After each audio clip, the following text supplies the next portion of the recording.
আমাৰ বিদ্যালয়ৰ গৌৰৱ যে ছাত্ৰ ছাত্ৰীসকল, মই ইতিমধ্যে কৈছোঁ তোমালোকক, এটা সৰ্বভাৰতীয় পৰীক্ষাত উত্তীৰ্ণ হোৱাটো ইমান সহজ কথা নহয়। তেওঁলোকে যথেষ্ট কষ্ট কৰিছে, অশেষ কষ্টৰ ফলত আজি তেখেতে সেই ফল ভোগ কৰিছে। গতিকে ছাত্ৰ ছাত্ৰীসকল, আজি এই ছাত্ৰ ছাত্ৰীসকলক তোমালোকৰ মাজত মাতি আনি আমি সম্বৰ্ধনা জনাইছোঁ। আমি দেউতাক তেখেতসকলৰ সুপিতৃ মাতৃসকলকো আমি ধন্যবাদ জনাইছোঁ। তেখেতসকলে সদায় আমাৰ লগত সহায় সহযোগিতা আগবঢ়াই আহিছিলে আৰু ছাত্ৰ ছাত্ৰীক সকলকো তেওঁলোকে সদায় যিকোনো ক্ষেত্ৰত যিকোনো প্ৰব্লেমৰ কথা ছাত্ৰ ছাত্ৰীৰ লগতে আমাৰ লগতো সদায় আলোচনা বিলোচনাৰ মাজেৰে আগবাঢ়ি গৈছিল আৰু তাৰ ফলত আজি এই ৰিজাল্ট তেওঁলোকে পাইছে।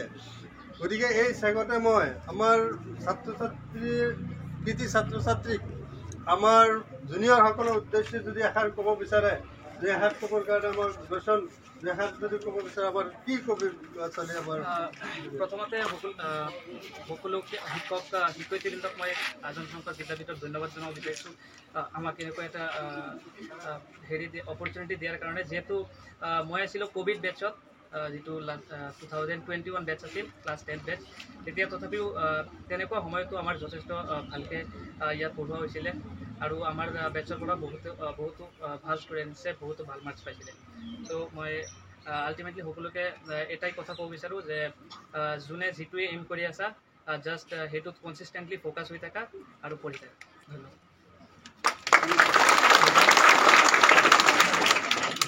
নমস্কাৰ, মোৰ নাম স্নাৰ্ডি সুলতানা। মই তোমালোকক এইটো কথাই ক'ম যে শিক্ষাগুৰুৰ কথা কেতিয়াও অমান্য নকৰিবা। মানে আমাৰ আজান শংকৰ বিদ্যাপীঠৰ মানে যিসকল ছাৰ বাইদেউসকল আছে, বহুত ভাল। সিহঁতে বহুত ভালকৈ শিকায় আৰু মোক মানে নিজৰ সন্তানৰ দৰে মৰম কৰিছিলে। এইটো মই এতিয়াও অনুভৱ কৰোঁ। মানে এইটো স্কুলৰ পৰা পাছ হৈ ওলাই গৈছোঁ, তথাপিও মানে এইটো স্কুলৰ প্ৰতি যিটো ভাল পোৱা আছে এতিয়াও মোৰ মনত আছে। তো তোমালোকে শিক্ষাগুৰুৰ কথা মানি চলিবা আৰু ভালকৈ পঢ়িবা। ধন্যবাদ।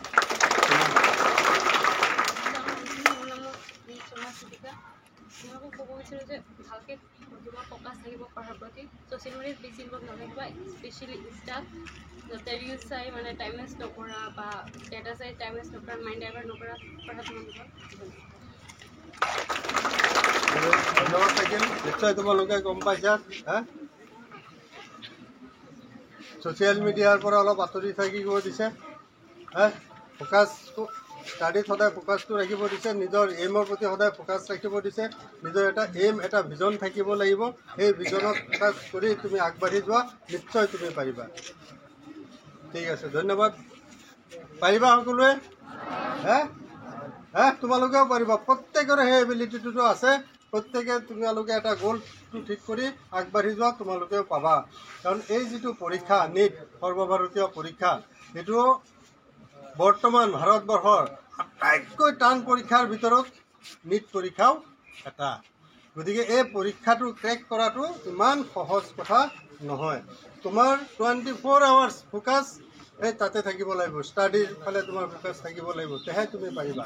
যদি তুমি ছ'চিয়েল মিডিয়াত বেছি বিজি হৈ থকা, মোবাইল টিভি এইবিলাকত বিজি হৈ থাকা, তেনেহ'লে কিন্তু তুমি কেতিয়াও এই পৰীক্ষাটো ক্ৰেক কৰিব নোৱাৰে। গতিকে ছাত্ৰ ছাত্ৰীসকল, এতিয়াৰ পৰাই তোমালোকে এতিয়াৰ পৰাই সেই প্ৰিপাৰেশ্যনটো লাগিব। এতিয়াৰ পৰাই সেই নিয়মবিলাকত আমি চলিব লাগিব, তেহে আমি গৈ ভৱিষ্যতত সেইটো কৰিব পাৰিম।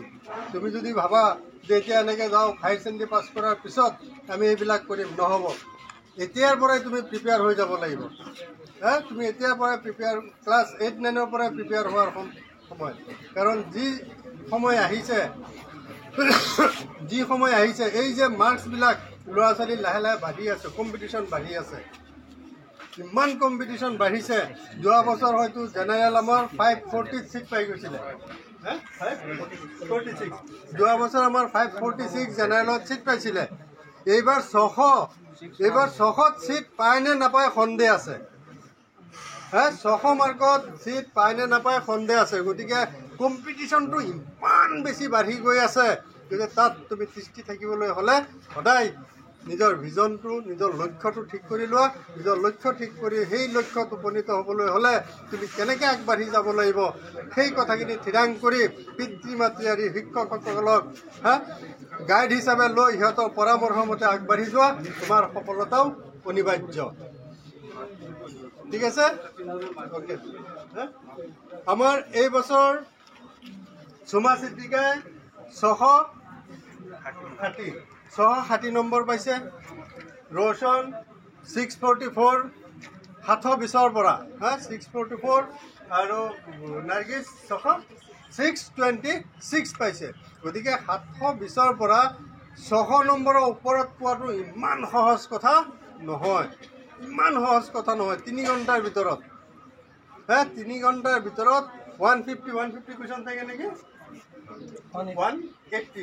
180টা কুৱেশ্যন থাকে। 180টা কুৱেশ্যন ছল্ভ কৰা ইমান সহজ কথা নহয়, ইমান ফাষ্ট হ'ব লাগিব। 180 মানে কিমান মিনিট?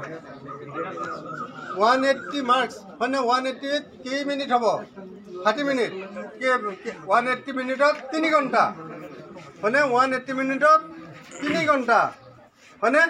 তাৰ মানে কি 180 কুৱেশ্যন, এটা কুৱেশ্যনত 1 মিনিট, এটা কুৱেশ্যনত 1 মিনিট সময় পোৱা যায়। 1 মিনিটত তুমি পঢ়িব লাগিব, কৰি চাব লাগিব, আনচাৰ লিখিব লাগিব। চোৱা ইমান ফাষ্ট তুমি হ'ব লাগিব, ইমান প্ৰেক্টিচ তোমাৰ লাগিব।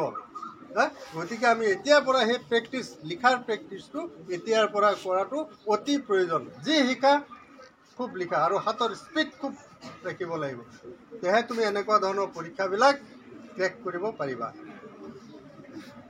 গতিকে ছাত্ৰ ছাত্ৰীসকললৈ মোৰ সেইটোৱে এতিয়া পৰামৰ্শ থাকিল, তোমালোকে পঢ়া, লক্ষ্য ঠিক কৰি লোৱা। সেই লক্ষ্যত আগবাঢ়িবলৈ পিতৃ মাতৃ আৰু শিক্ষক শিক্ষয়িত্ৰীৰ সহায় লৈ তেখেতসকলৰ পৰা পৰামৰ্শ লৈ আগবাঢ়ি যোৱা। ঘৰত খুব পঢ়া, খুব লিখা, হাতৰ স্পীড খুব বঢ়োৱা, তাৰপৰা নিজে নিজে ছাকচেছ আহিব। ঠিক আছে, ধন্যবাদ।